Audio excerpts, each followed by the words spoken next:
Não serei interrompida, não aturo o interrompimento dos vereadores desta casa, não aturarei de um cidadão que vem aqui e não sabe ouvir a posição de uma mulher eleita. Caso Marielle Franco. O tema de hoje é sobre um crime que chocou o Brasil e ganhou repercussão internacional. No dia 14 de março de 2018, aconteceu um dos crimes políticos mais marcantes da história recente do país. O caso que você verá agora trará os detalhes de um assassinato que parou o Brasil. Mas antes disso, vamos entender quem foi Marielle, como ocorreu o crime, quem foram os executores, quem foram os mandantes, o motivo e o envolvimento de membros da alta cúpula da Polícia Civil no crime. Já vai deixando o seu like e se inscreva no canal, porque hoje o episódio é pesado, porém essencial para entender os bastidores da aliança entre política, segurança pública e o crime organizado nesse episódio.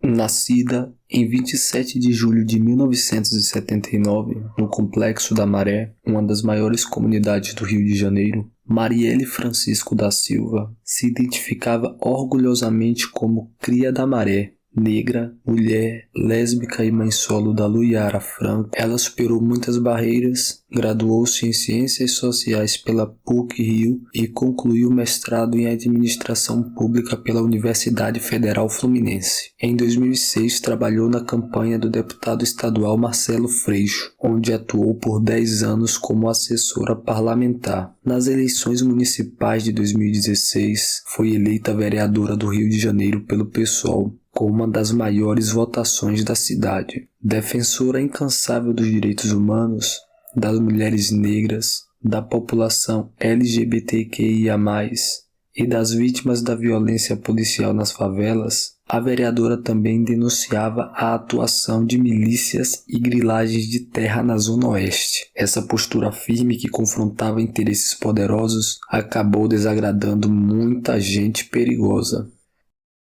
O crime. Na noite de 14 de março de 2018, Marielle participou de um evento chamado Jovens Negras Movendo Estruturas, na Casa das Pretas, no bairro da Lapa. Ela estava acompanhada da sua assessora Fernanda Chaves e do motorista Anderson Gomes. O trio deixou o local por volta das 21h30 em um Chevrolet Agile. Enquanto seguia pela rua Joaquim Palhares, no bairro do Estácio, o carro da vereadora foi perseguido por um Chevrolet Cobalt prata. Dentro do Cobalt havia pelo menos 2 homens, segundo a polícia. O veículo emparelhou com o carro de Marielle e 13 disparos de submetralhadora HK-MP5 foram efetuados contra o carro, arma de uso restrito das forças de segurança. Marielle e Anderson morreram na hora. A assessora Fernanda Chaves sobreviveu. O modo de execução, a arma utilizada e a precisão dos tiros deixaram claro: não foi um crime comum, foi uma execução planejada e pela execução da ação ficou claro tratar-se de um atirador experiente. As primeiras investigações. Rivaldo Barbosa foi nomeado no dia 13 de março ao cargo de chefe da Polícia Civil. Um dia após a sua posse, a vereadora e seu motorista eram assassinados, e no dia 15 de março ele nomeou como titular da Delegacia de Homicídio o delegado Giniton Lages, que assumiria conseguintemente o caso Marielle. Segundo a Polícia Federal, o novo delegado que assumiu o caso era o homem de confiança de Rivaldo e que ocuparia o cargo a fim de pôr em prática os planos para não chegar até os verdadeiros mandantes e atrapalhar as investigações. Nos meses seguintes, surgiram as primeiras linhas de investigações. Uma testemunha acusou o miliciano Orlando Curicica e o ex-vereador Marcelo Siciliano de serem os mandantes. A notícia ganhou manchete em todo o país em maio de 2018. O envolvimento de Marcelo Siciliano na execução de Marielle Franco foi citado por uma testemunha que já prestou 3 depoimentos à divisão de homicídios. O delator afirmou que o vereador planejou o assassinato em pelo menos 2 conversas com o miliciano e ex-PM Orlando Oliveira de Araújo, que está preso. O motivo seria que a atuação de Marielle estaria atrapalhando os negócios da milícia na zona oeste do Rio. Mas pouco tempo depois, descobriu-se que a testemunha havia sido plantada, uma tentativa de atrapalhar as investigações e desviar o foco dos verdadeiros mandantes. O miliciano Curicica, que estava preso na penitenciária de Bangu 1, procurou o Ministério Público Federal e denunciou que estava sendo pressionado por policiais a confessar um crime que não cometeu. Ele revelou que o então chefe da divisão de homicídios, delegado Giniton Lages, teria ido ao presídio para tentar forçar uma confissão do assassinato da vereadora Amando de Siciliano. Diante da negativa, Curicica foi ameaçado pela DHC de que seria a ele imputado outros homicídios. A Polícia Federal mais tarde confirmou: a falsa acusação contra Curicica e Siciliano foi uma manobra para proteger os verdadeiros mandantes do crime, uma rede poderosa que envolvia milicianos, políticos e integrantes da Polícia Civil. A partir do depoimento de Curicica, a Polícia Federal descobriu como era a estrutura do escritório do crime, um grupo de ex-policiais e milicianos especializados em assassinatos por encomenda, com base na zona oeste do Rio, liderado pelo ex-PM Adriano da Nóbrega, morto em ação da polícia na Bahia. Por outro lado, Siciliano desmentiu diante das câmeras todas as narrativas criadas pela Polícia Civil Fluminense. Que isso seja elucidado, porque isso é um factoide que foi criado, é uma mentira, mais do que grosseira, e eu quero que isso seja resolvido mais do que ninguém. A chegada aos executores. Através de uma denúncia anônima realizada no dia 15 de outubro de 2018, apontando como autor Rony Lessa, PM reformado, que chegou a atuar no BOPE, a mando do então vereador Marcelo Siciliano. O denunciante relatou que o veículo saiu da localidade conhecida como Quebra-Mar. Posteriormente, a Polícia Federal apurou que essa denúncia seria uma tentativa de incriminar novamente Siciliano. Na época, o delegado Giniton Lages chegou a cogitar que o motivo do crime foi divergência na ideologia política. Mesmo sob a chefia de Rivaldo Barbosa e Giniton Lages, a Polícia Civil chegou até os autores da ação criminosa. Uma investigação complexa e que exigiu meses de trabalho conseguiram chegar aos executores, o PM reformado Rony Lessa e o ex-PM expulso em 2015, Elcio de Queiroz. Para chegar aos executores, a tecnologia foi um forte aliado, já que o grupo era formado por executores profissionais e que sabiam como dificultar o serviço investigativo. Foi traçado o mapeamento de todas as torres telefônicas que cobria a área que Marielle Franco percorreu naquela noite. A polícia rastreou 2.428 torres telefônicas. Cerca de 33 mil aparelhos celulares foram detectados, mas passaram a focar apenas em 318 linhas, e isso por conta que durante a campana do Cobalt na porta do evento, uma câmera de segurança captou algo semelhante à luz de celular no interior do veículo. Possivelmente tratava-se de uma ligação telefônica. Os dados telefônicos ficam registrados no sistema, e por isso enxugou bastante os números de linhas suspeitas. Descobriu-se nos registros que um dos aparelhos foi usado para entrar em contato com alguém ligado a Lessa. Foi pedido a quebra do sigilo do até então suspeito.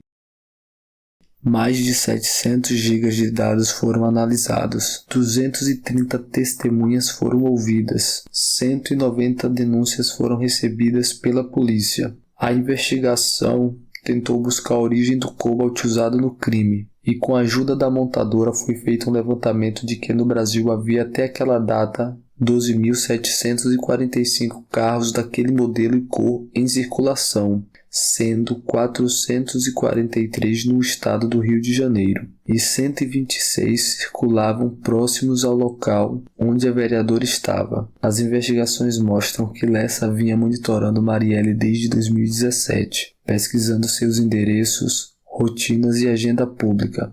Foi descoberto várias pesquisas no computador do suspeito a respeito da sua vítima e da submetralhadora HK-MP5 usada no crime. Lessa já era investigado por envolvimento com crime organizado e residia no mesmo condomínio do até então deputado federal Jair Bolsonaro, fato que gerou polêmicas e teorias, embora nunca tenha sido comprovada qualquer ligação direta entre o ex-presidente e o crime.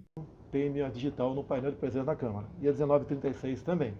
numa quarta-feira. Na terça também tem registro meu de painel de votação e na quinta também. Eu não estava lá.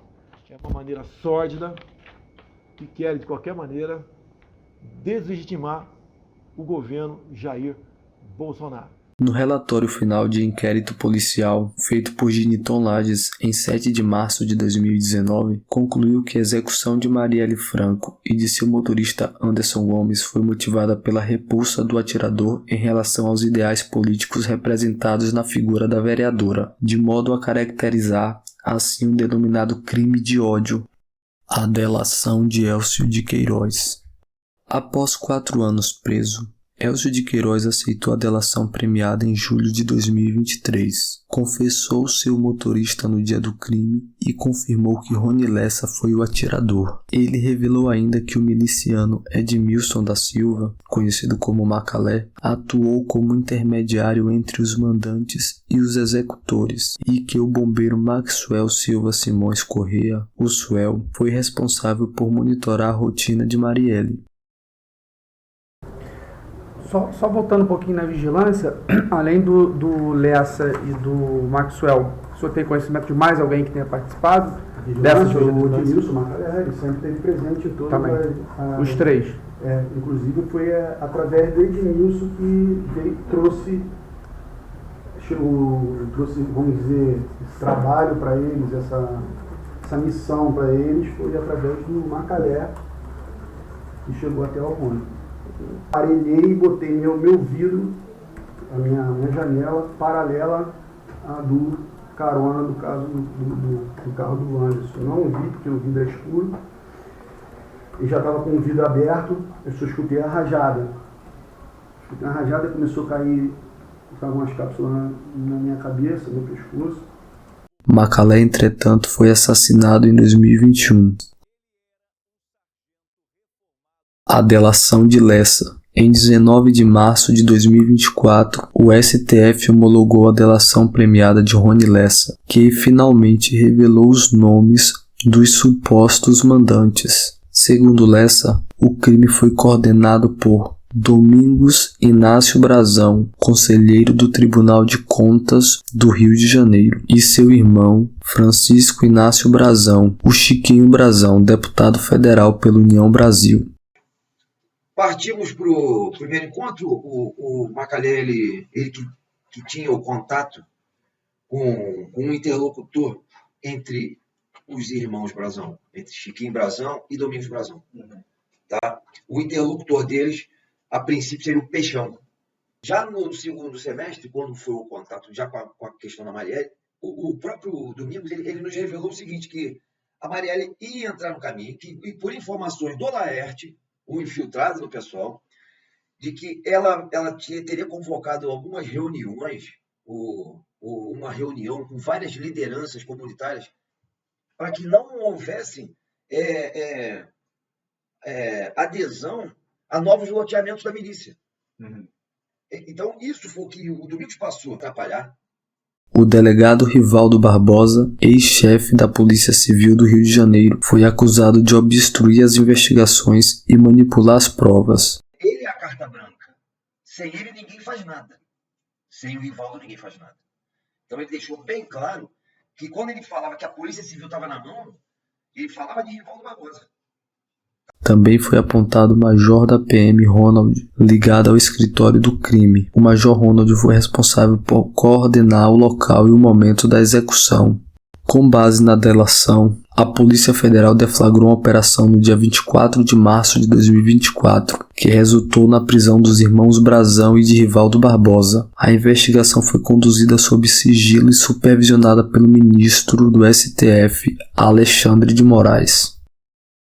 Detalhes da delação de Rony Lessa. Segundo Lessa, no segundo semestre de 2017, foi convidado por Edmilson Macalé para executar o plano dos irmãos Brazão de matar a vereadora Marielle Franco. A promessa de recompensa seria lotes no novo loteamento que os irmãos estaria à frente. Ele aceitou a proposta e foi levado ao assessor de Domingos Brazão, o Peixão, que logo em seguida marcou uma reunião dos mandantes com os executores. Essa reunião aconteceu nas imediações do então Hotel Transamérica, situado na Barra da Tijuca. Lessa relatou que Domingos era quem passava as diretrizes. Foi passado que ele havia infiltrado um informante dentro do PSOL que acompanharia os passos da vereadora.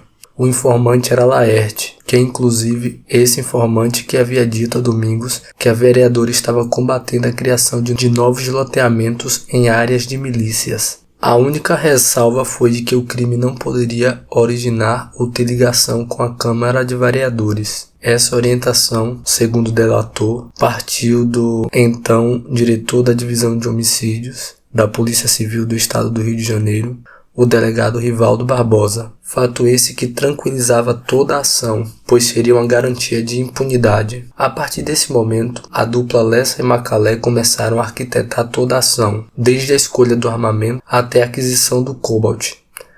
Naquele mesmo período em que estavam arquitetando o assassinato da vereadora, ambos estavam envolvidos em um outro plano de assassinato, o da presidente da escola de samba Salgueiro, a Regina Selle, a mando do bicheiro Bernardo Belo. O veículo foi conseguido através de Suel, que estava envolvido na trama da tentativa de homicídio da Regina Selle. Segundo Lessa apontou as dificuldades enfrentadas por ele e Macalé no levantamento de dados da vereadora. Fato esse que o deixou impaciente, a ponto de chegar a cogitar seguir a vereadora desde a Câmara dos Vereadores. Mas a ideia esbarrava na determinação do delegado Rivaldo Barbosa. Diante das dificuldades, foi marcada uma segunda reunião com os executores e os mandantes, mas a garantia de impunidade só seria possível se não quebrasse a determinação de Rivaldo.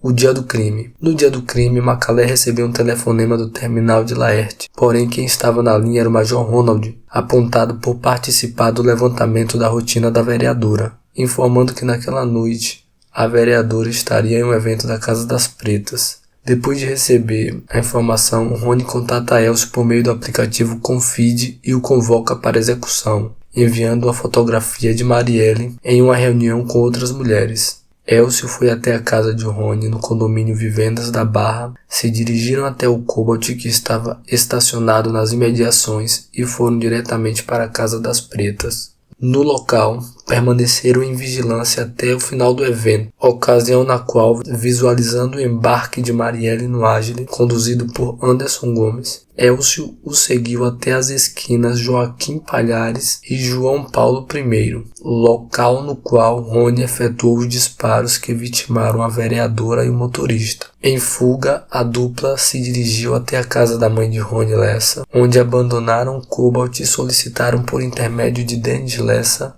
irmão do executor, um táxi que os levou até as imediações do Vivendas da Barra, local no qual a dupla embarcou e dirigiu-se até um bar e terminar de assistir o jogo Flamengo e Emelec. Finalizando essa etapa da ação, agora era a hora de eliminar os vestígios, o carro e a submetralhadora. O Cobalt foi levado ao desmanche do Orelha, responsável por fazer o veículo desaparecer, e a MP5 foi devolvida contra a vontade de Lessa, mas era a determinação dos mandantes que fossem devolvidas.